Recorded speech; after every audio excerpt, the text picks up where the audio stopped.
the Austrian countryside. Think of the mountains, the wide open spaces, the beauty of nature. This beauty of nature inspired so many musical heroes. Ludwig van Beethoven was one of them, born 250 years ago. He changed the course of music. And he very often said that nature was so important to him and to his composing, not just for the pastoral symphony. This year, we celebrate his achievements, how he makes us dream of great things. There are many heroes at work in our world today. Right at this moment, thousands of nurses and doctors are giving their all to save lives. But music is hero work too. You may have your own hero who inspires you to keep going every day. Welcome, digital heroes, to the isaDigital Summer Academy, to a heroic journey in the face of great obstacles.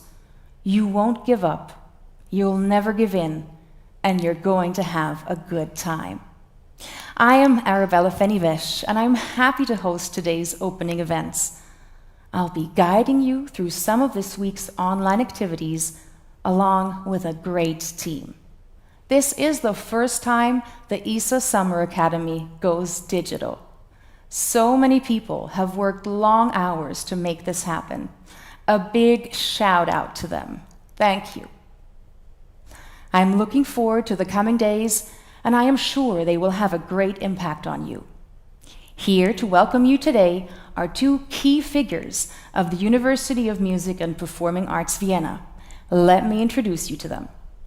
Meet the Artistic Director of the International Summer Academy, Professor for Chamber Music and Vice Rector for International Affairs and Art, Johannes Meissl.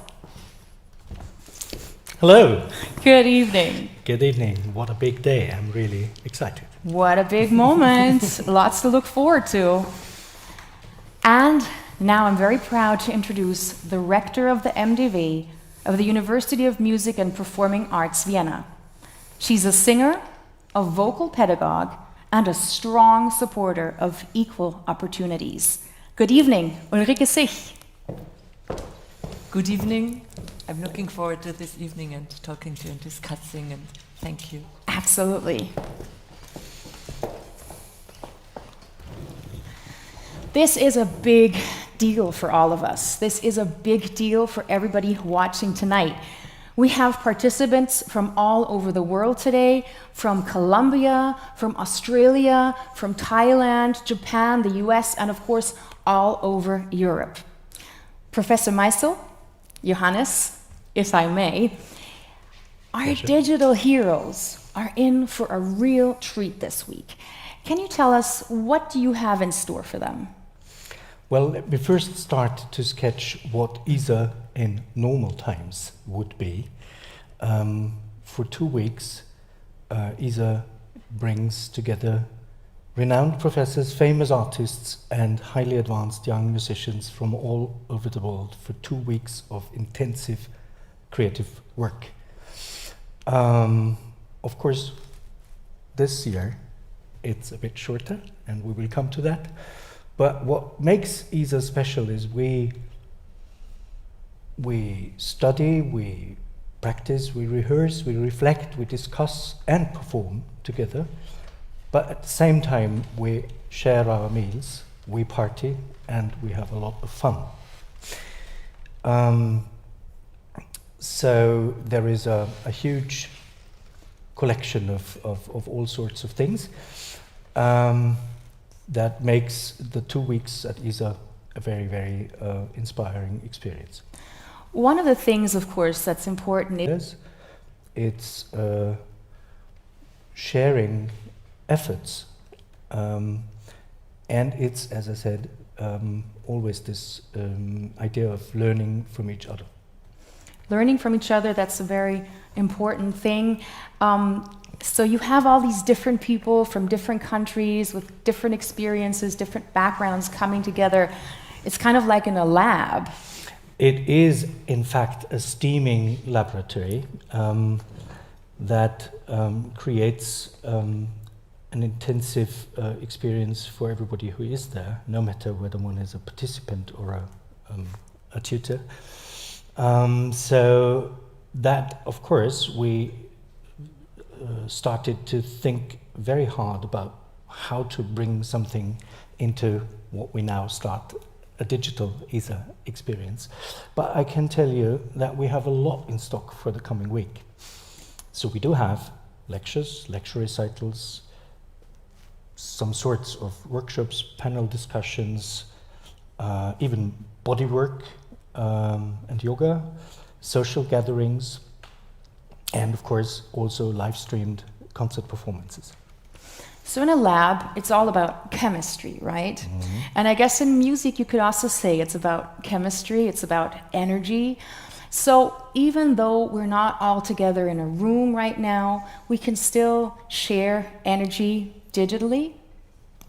Well, that's the idea. And I think we try our best to come up with something that is not just like watching a TV program, but that people really are drawn into the energy and the fascination of what is going on at the very moment. And inspiration, fresh energy, that's so important, especially in these times, isn't it? Ms. Sich, Ulrike, if I may. Yes, of course.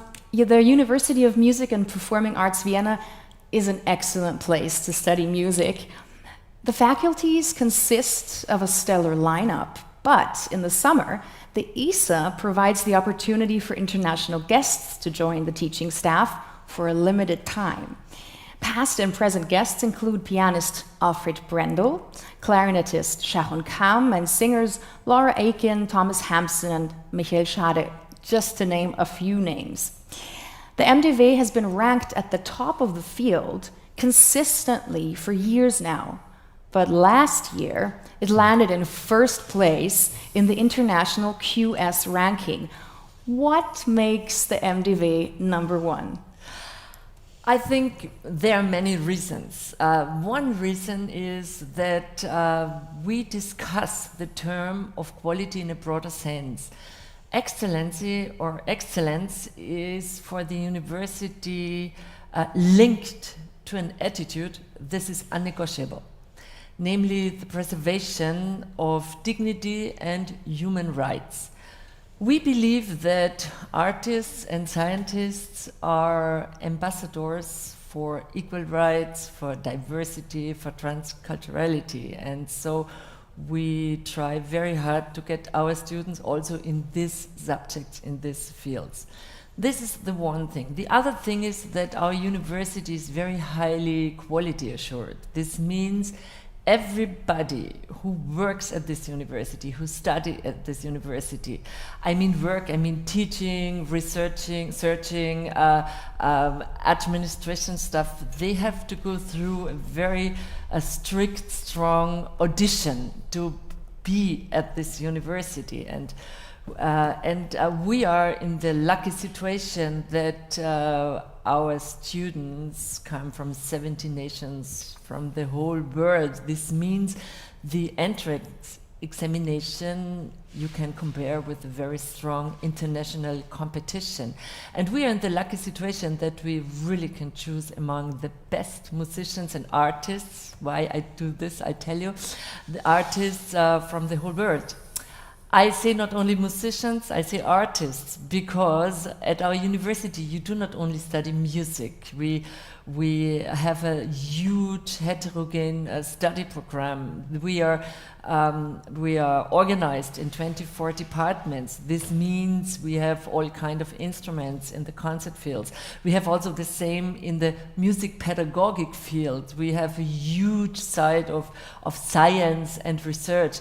And there is also the famous Vienna Film Academy. There is the famous Max Reinhardt seminar, our drama and acting department. We have a huge opera department. We are very proud of our chamber department. There is church music. There is also music therapy. So we are also focused on or specialized in youth and family therapy. And there are so many things you can study. We have also PhD study program and artistic research, an artistic research center. It's huge. This is the one. It's yes. huge. and Very the diverse. other point, and excuse me? Very diverse, very Yes. broad. Yes, so I very guess people broad, can very feed diverse. off of Yes, each other. Right. And there is also another point, I think, why we became number one, because we try to offer the best conditions for our students and teachers. This means we have great instruments. For example, this university has 500 grand pianos, for example. 500? Yes, so we are huge. Where do you keep them We all? are huge. I mean, we have 3,300 students. We are not only the best university, we are also among the largest universities for music and performing arts. So we have cooperations in Vienna with the most important culture institutions, for example, with the State Opera. So our singers do the audition training on the huge stage of the State Opera. Wow. And yes, so I could tell now for 3 hours about university. Yeah, so you have a very broad horizon. You have many different Yes. departments. You have many different people. Yes. You have a competitive edge. That's very Yes, important. yes. But you also have very strong core values. Yes, of course. We have the green MDV. We have the of course the anti-discrimination is very strong in our university, and I think in the world people know who we are. This is so strong in our university. This is really in our heart that everybody is equal and there is a respect to everybody. And also, I must tell you that also our administration is the same. So our administration is high qualified, and for example today this streaming, this does our house, this does our colleagues, and thank you for this wonderful work. And what did I want to say? Yes. So it's a big place. Yes. With very high standards. Yes. But also strong morals. And it's interesting that you would mention that right at the beginning when I ask you what makes the MDV number one. Yeah. You know, that you say, well, it's also the morals, it's the values. I think that's Yes, a very because important as message. I said, it's really linked with Yeah. our excellence, and I think this makes us That's good news for number the art one. world. yes. For the whole world. Yes, right.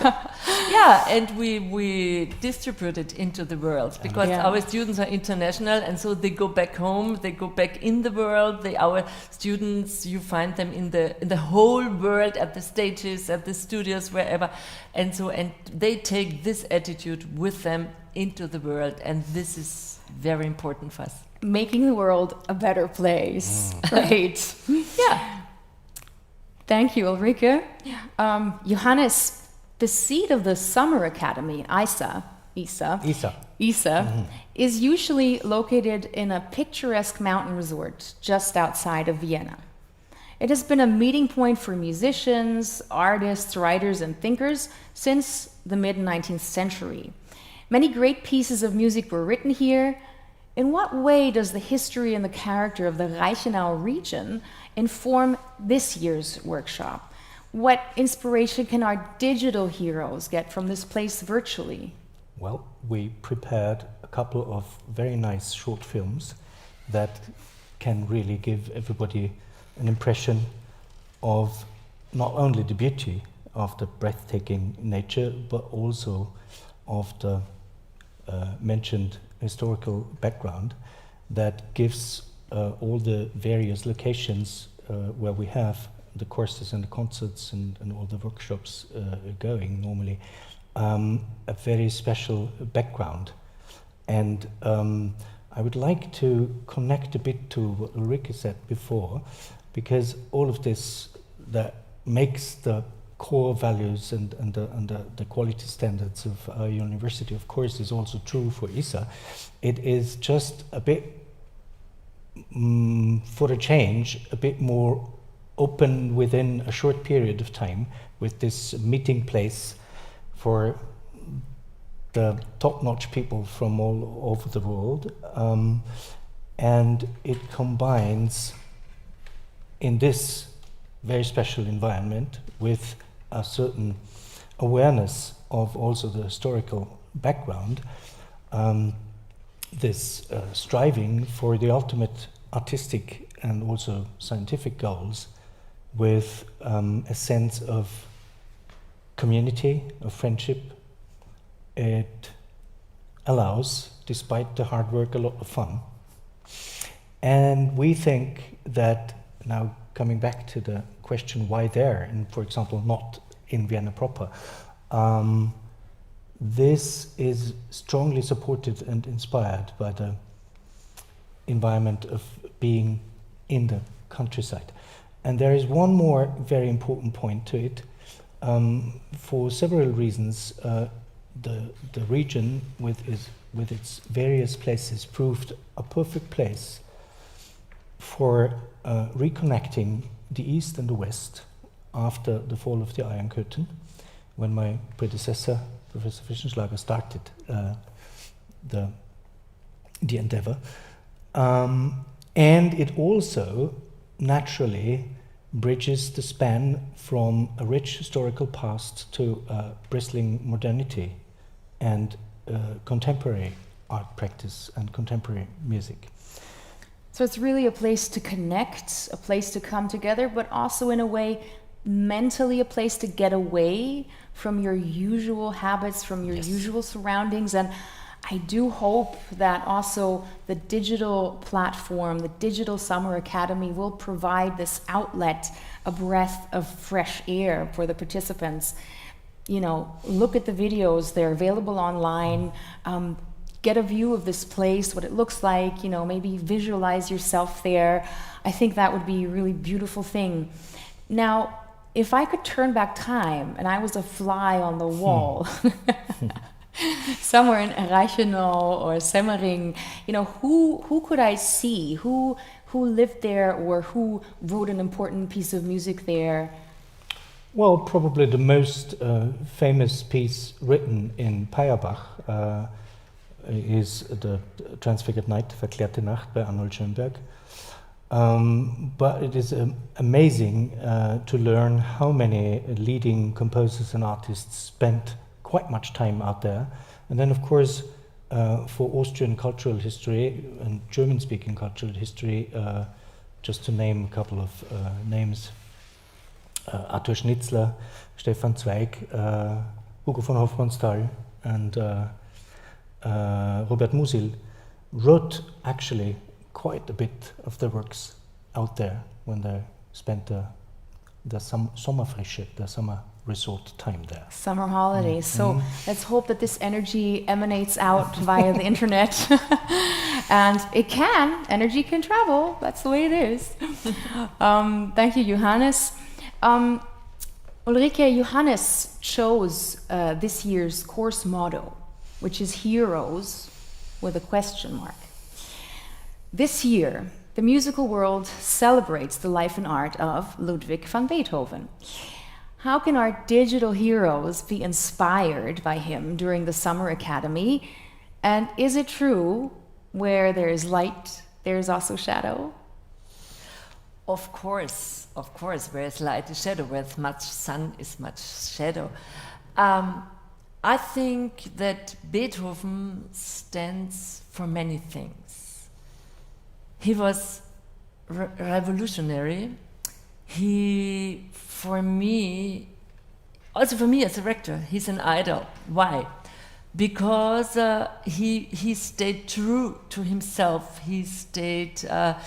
You must imagine, I mean, he was an artist who lost his hearing. And I do not want to imagine his enormous crisis he was going through. And although he stayed authentically, and in this crisis he did not give up. He lived for music, and I mean, he was a pianist, and then he went more into composition. But what does this mean for young artists? What does this mean for us? Stay on it, go through the crisis, keep on going. And I think this is one of the most basic things to survive as an artist. And also nowadays, the people, the artists, because of the corona, of the COVID-19, all the artists who lost their work, who lost their stages, their performance, their project, yeah, for me, they are heroes, because it is very hard to keep on going, to keep on, to stay in the arts and be kind of, how should I say, disregarded by the politics. And for me as a rector at this university, and for us, it is not acceptable that artists are not equally treated like people from the economics or from the industry, you know. And for me, these people who fight now for their existence, they are real heroes too, and they are creative and try to survive somehow and do not give up. And thank you to all artists who stay in the arts and do not give up, although this huge crisis is with us. It's a difficult moment for the whole world. Yes. But we can take inspiration from heroes, from Beethoven, for example. Yes. A very good example, especially this year, but always really. Johannes, that brings us back to the field of classical music. It remains a highly competitive field. Is that the defining factor for this summer academy? Could you tell us a bit more about the spirit of the ISA? Well, we are convinced that highest artistic level and top-notch research quality go together with friendship, with mutual respect, and with community, and even with fun, as I mentioned before. And that's what is behind this ISA spirit thing, that we very, very consciously work on and try to create. And actually it works. I can tell you, everybody who is there goes away with a quote like, a summer without ISA is no real summer. So I think we can take this as a model for a general attitude that goes together with the values mentioned by Ulrike before, that striving for the ultimate artistic goal never has to go together with elbow technique in competition or competitiveness. Of course it's competitive, but it's competitive by supporting each other and enjoying each other's success and an improvement. So that's probably what is mainly behind the ISA spirit. And may I add something? Trust each other. This is very important. To make music together or make art together, you have to trust to each other, and this is also so important, I think. Yeah, and this also has to be learned and developed, because it doesn't just happen overnight, especially as you know with chamber music. You have your partners, you have to play together as an ensemble. So oh yes. And chamber music, actually, I can thank you for this key or cue. I'm actually convinced that with a basic spirit of chamber music, you can achieve much more and the highest quality, not only in art but also in society. Wow, that's a beautiful thought. That's a really nice thought. Thank you. Now, Ulrike, Beethoven lived in a very different time to ours. He was an accomplished performer as well as a composer. How has music education changed from then to now? I mean, two wildly different times, but just give us a brief overview. I mean, so much has happened. I think the most different, the hugest difference is that at that time there was the, how should I say, master system. This means one person was your teacher, and this teacher was responsible for your whole music education. And you spent a lot of time with this person. You lived with these teachers, or so. And now we are far away from this. Now the music education is in sub areas, departed. So this means one student has many teachers in many fields, and you have your major teacher in your instrument or for voice, yes, but this is combined with many other teachers and lectures and lessons and whatever. I think this is one of the biggest difference. The other thing is also, of course, much more open, and also how you treat people. I mean, the methods are really different. Yeah, of course, it's now. You don't have sticks anymore? No, we don't have sticks anymore. No needles, no sticks. No needles, no sticks.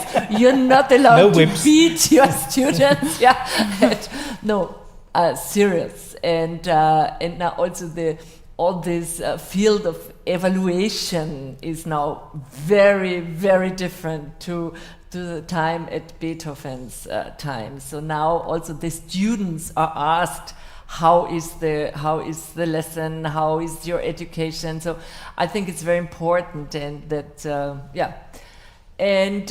of course all this question of women's advancement is very different to our time, and also in composition. I mean, although composition is still a male domain, but there a lot changed, and there's a lot to do, but it is not to compare how it was at the time of Beethoven. And I would say now we try to get from every student the individual talent. We try to support the individual talent, and we are far away from a drill. Yeah, you do not have to fit to a method.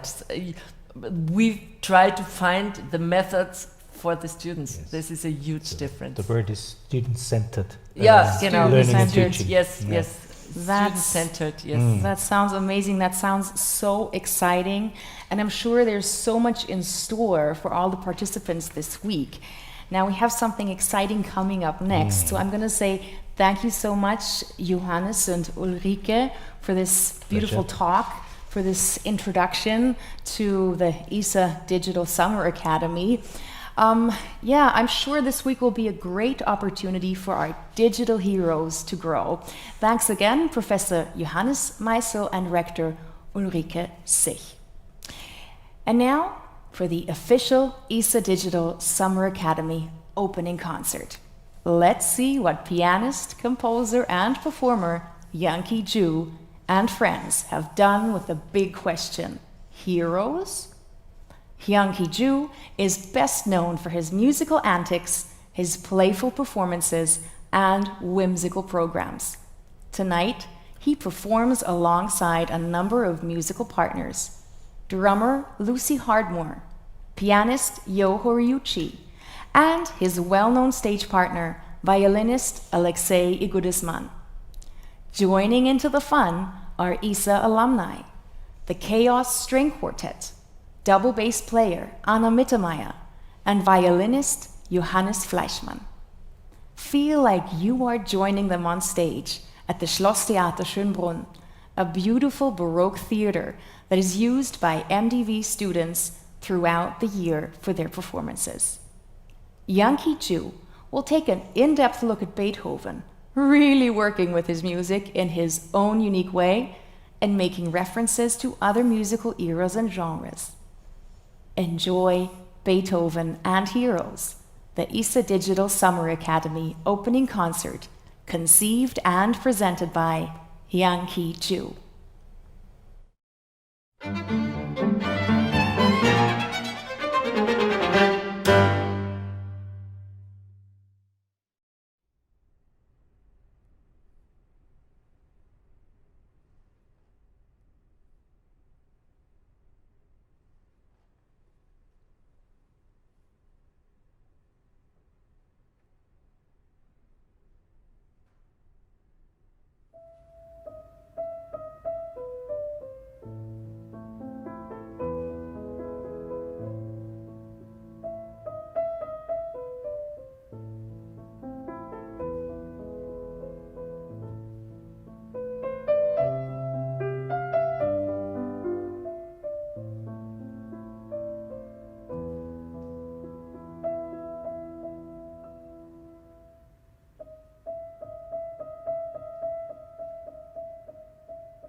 We all take for granted that Beethoven was deaf.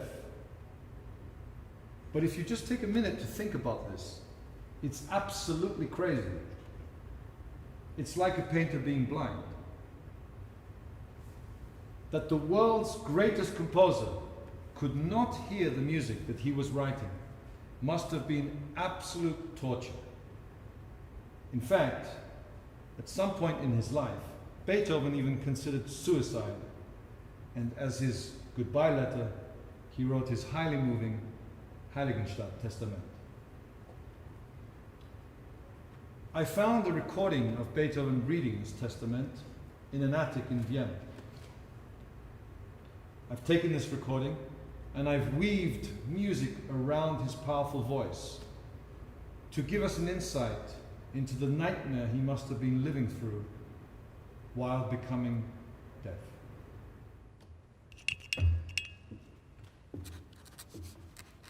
Für meine Brüder Karl und Johann Beethoven.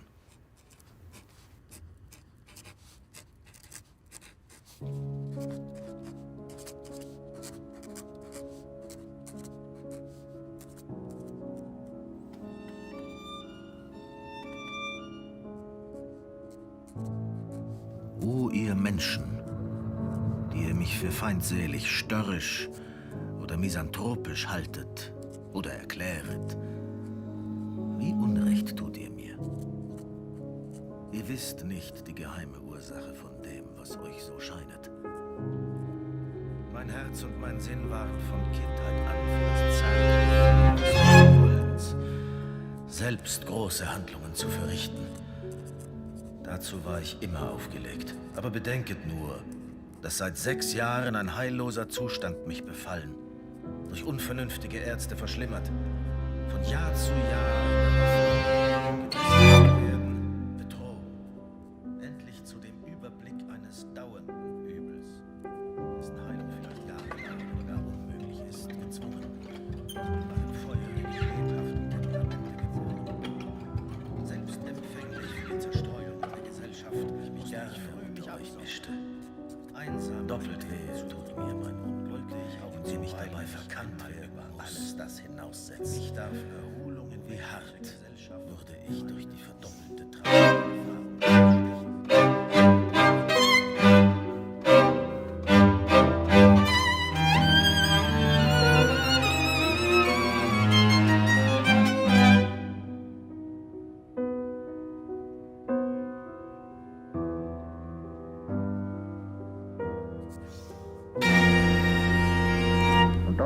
Mir noch nicht möglich, den Menschen zu sagen, schreib lauter, schrei, denn ich bin taub.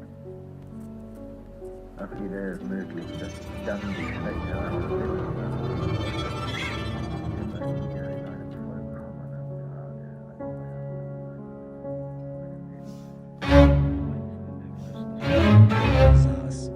Vollkommenheit, wie ihn wenige von meinem Fache gewiss haben, noch gehabt haben.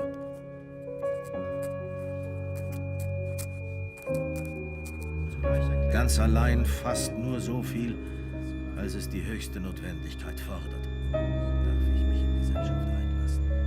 Ein Verdammter muss ich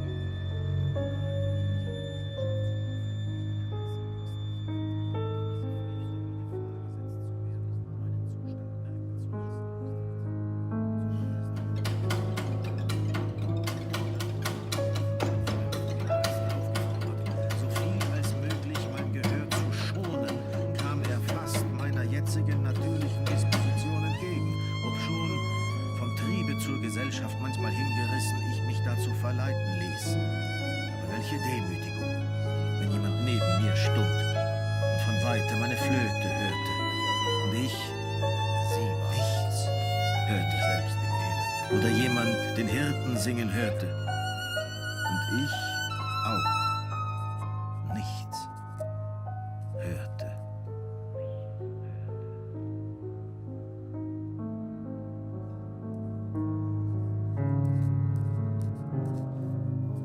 Nur sie, die Kunst, sie hielt mich zurück. Ach, es dünkte mir unmöglich, die Welt eher zu verlassen. bis ich das alles hervorgebracht, wozu ich mich aufgelegt fühlte. So fristete ich dieses elende Leben.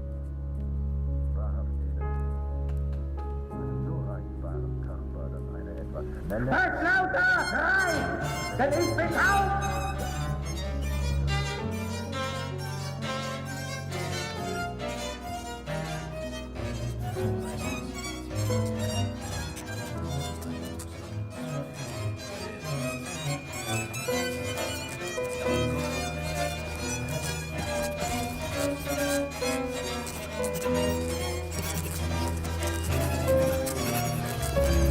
Es fehlte wenig und ich endigte selbst mein Leben. Nur sie, die Kunst, sie hielt mich zurück. Du kennst es. Du weißt, dass Menschen Liebe und Neigung zum Wohltun drin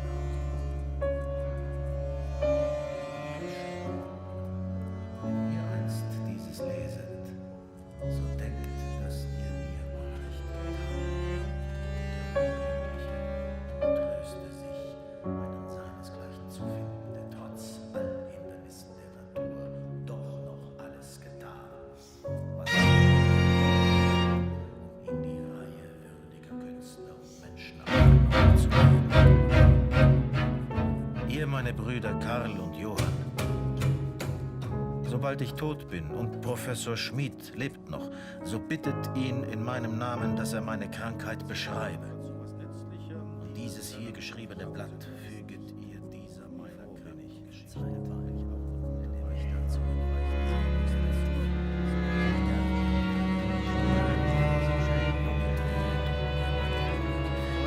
allen Freunden danken muss, besonders Fürsten und menschlicher Gesellschaft, feinere Instrumente von Wechselseitig wünsche ich, dass sie doch mögen aufbewahrt werden. Doch entstehe deswegen kein Streit unter euch. Doch auch dann befreit er mich nicht von einem endlosen, leidenden Zustand. Komm, wann du willst. Ich gehe dir mutig entgegen. Lebt wohl und vergesst mich nicht ganz im Tode. Ich habe es um euch verdient, indem ich in meinem Leben oft an euch gedacht, euch glücklich zu machen. Seid es. Ludwig van Beethoven, Heiligenstadt am 6. Oktober 1802.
Es fehlte wenig. Tu sie! Endlich schreib lauter! Schrei! Tu sie!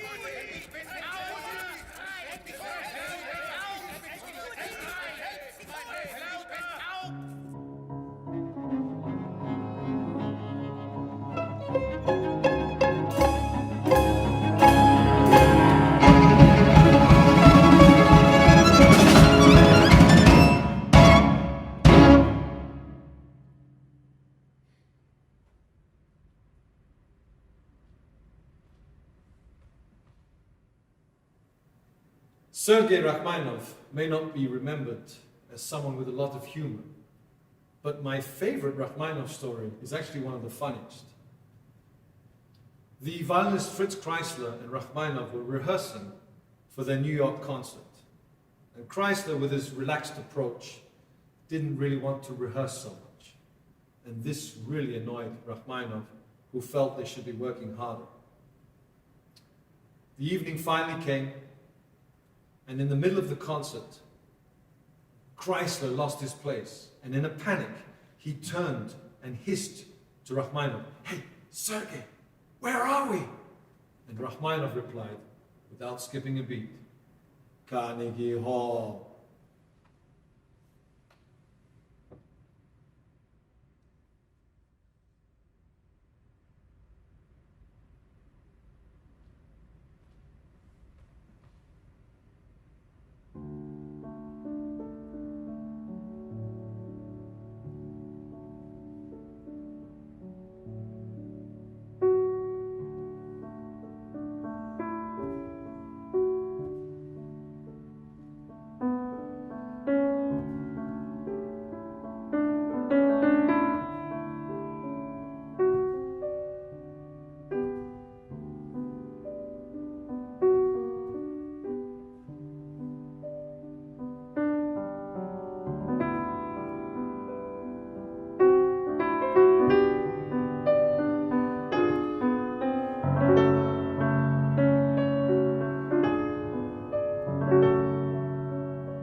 That was the third movement from my string quartet number 1, which I composed during my last year at the Hyung-ki School.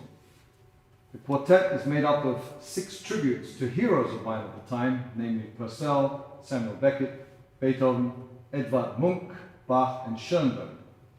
When it came to Beethoven's tribute, I wanted to rectify some kind of musical injustice that had been done to probably his most famous piece, the Fifth Symphony. It always bothered me that when people sang the Fifth Symphony, it went like this. Da da da da. Which, if you notated that, would be 3 triplets followed by a long note. And even if that doesn't make any sense to you, it's just wrong. The power of that opening motif is in fact the downbeat rest that happens before the first note. And I imagined Beethoven angrily stamping his foot, indicating that there was a downbeat rest. So as you heard, this movement was a short statement on the magic of the musical rest.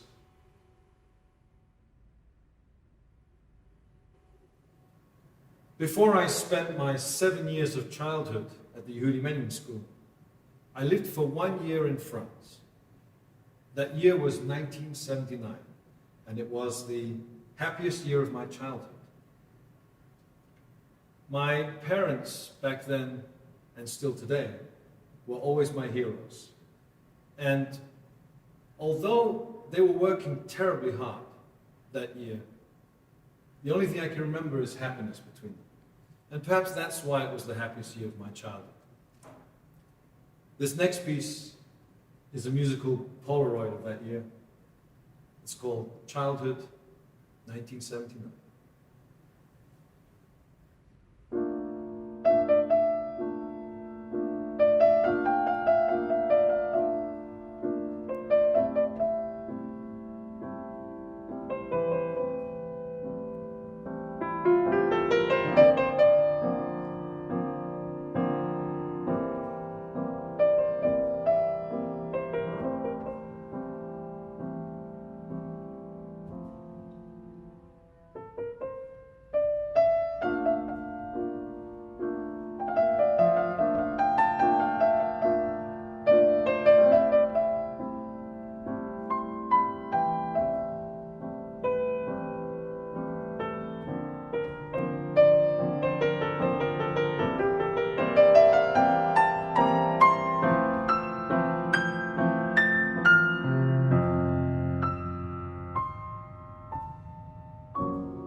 This next piece is written by one of the most inspiring musicians and human beings that I have the privilege to know, my dearest friend, Sean Lennon.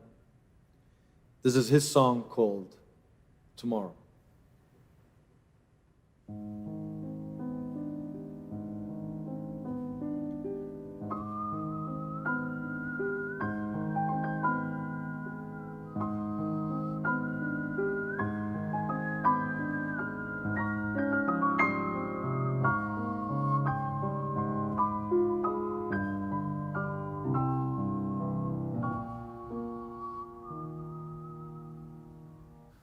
I promise to stop loving you tomorrow.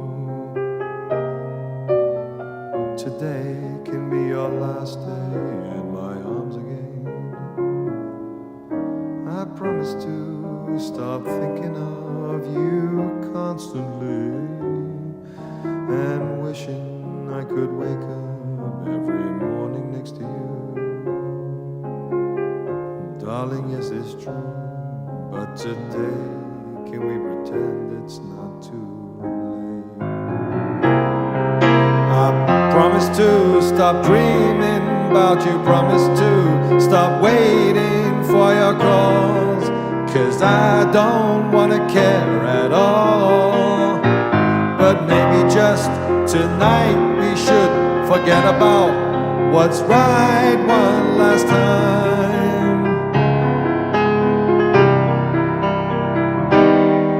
Because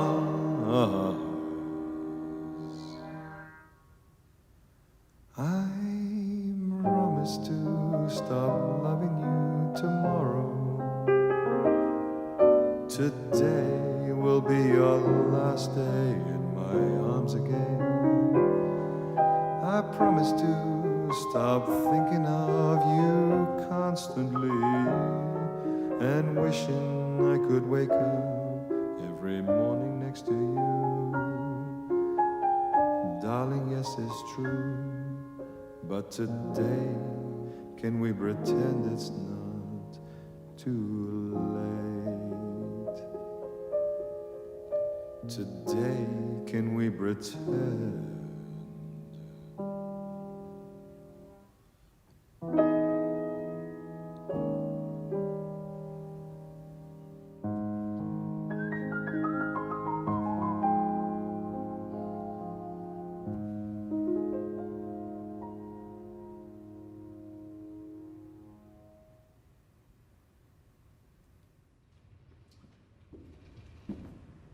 The next piece is once again by Beethoven, and it's the third movement from his sonata in A minor.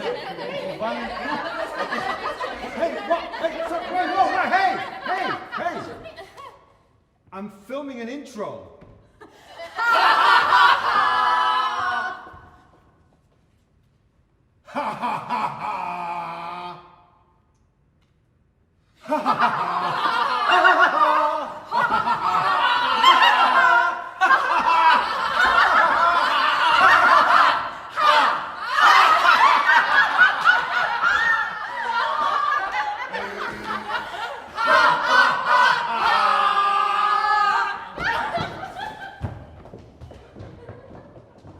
Sorry about that. Let's try that again.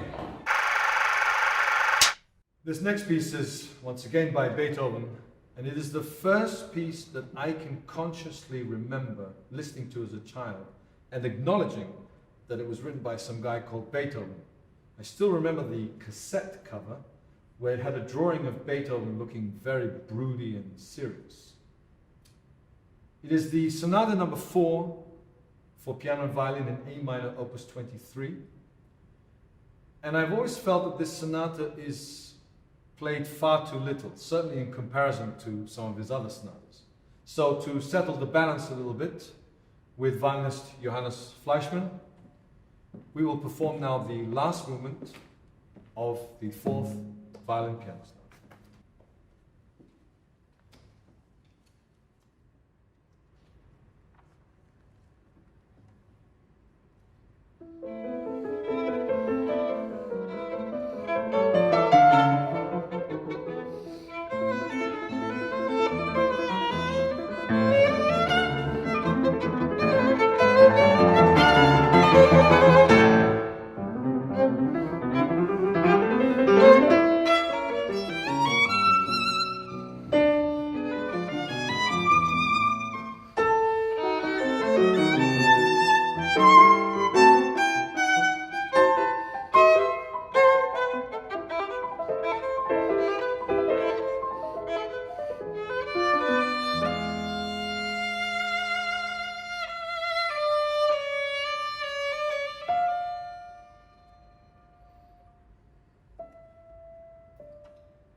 may remember that one of the movements in my string quartet is a tribute to Bach.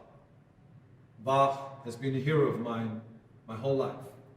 In fact, before every concert I perform, if there's a piano available, I will always play a bit of Bach as a meditation.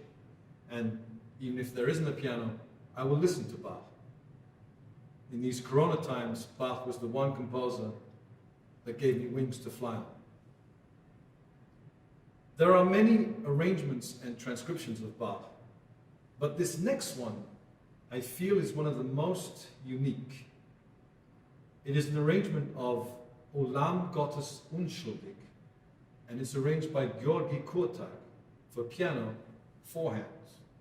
And so for the other 2 hands, I'm joined by Horiuchi. When I first heard this arrangement, I literally jumped up and screamed in total excitement. I hope that when you hear it now, you might also feel something special and perhaps understand what excited me so much.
Yes, we are living in challenging and troubling times, not only because of the threat of infectious diseases, but we also see that the world is struggling in dealing with things like racism, bigotry, extreme poverty, senseless shootings in schools, the list goes on.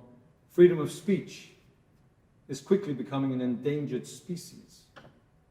People are afraid to speak openly and freely. Censorship is back in business. Nowadays, comedians have to sign agreements that they won't make any jokes that might offend people. To which comedians reply, well, then there's nothing left to joke about. There's always something to joke about. In fact, humor in the face of adversity, or especially so, and if you're going through one of the hardest times of your life, humor can save you. It's been proven that the act of laughter, even if you're only pretending, is as therapeutic as the real thing itself. The brain doesn't detect the difference. Humor is essential for creativity. People have survived the most terrible tragedies with the help of humor.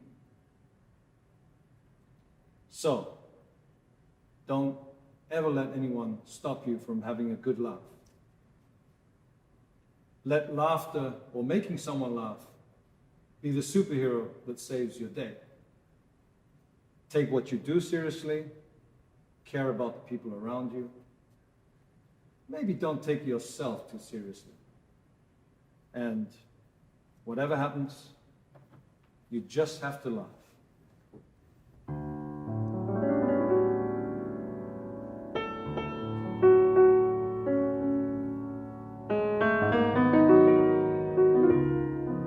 This is a little song that I wrote.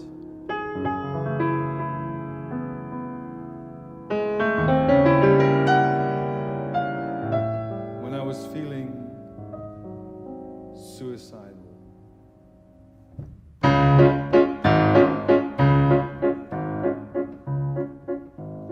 You just have to laugh at the happiness that's all around.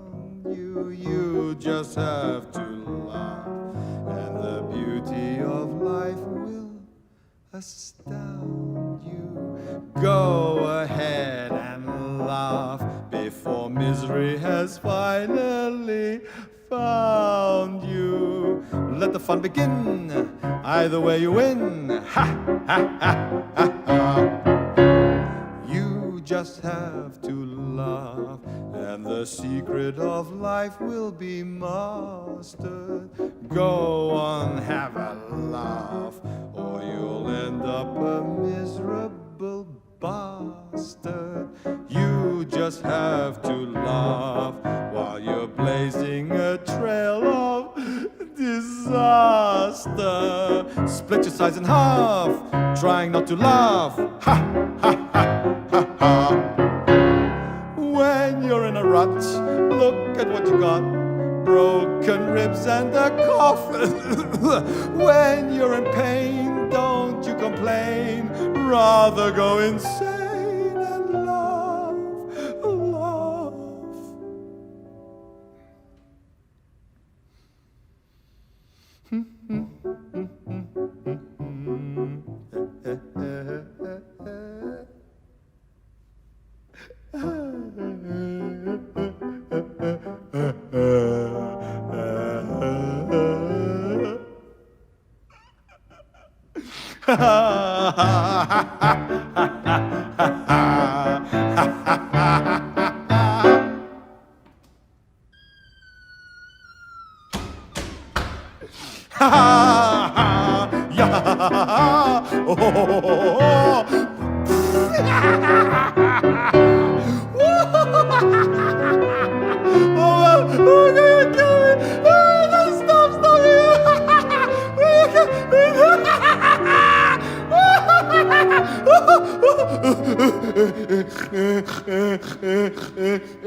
Sorry.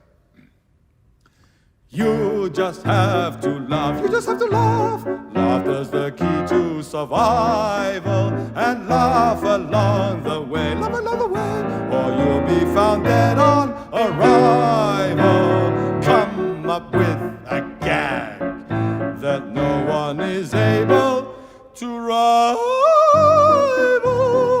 Be a funny bloke, life is but a joke. You just have to laugh. But there's one thing you have when your world's down the laugh, is the pleasure you take in another's mistake. There is someone who's worse off than you.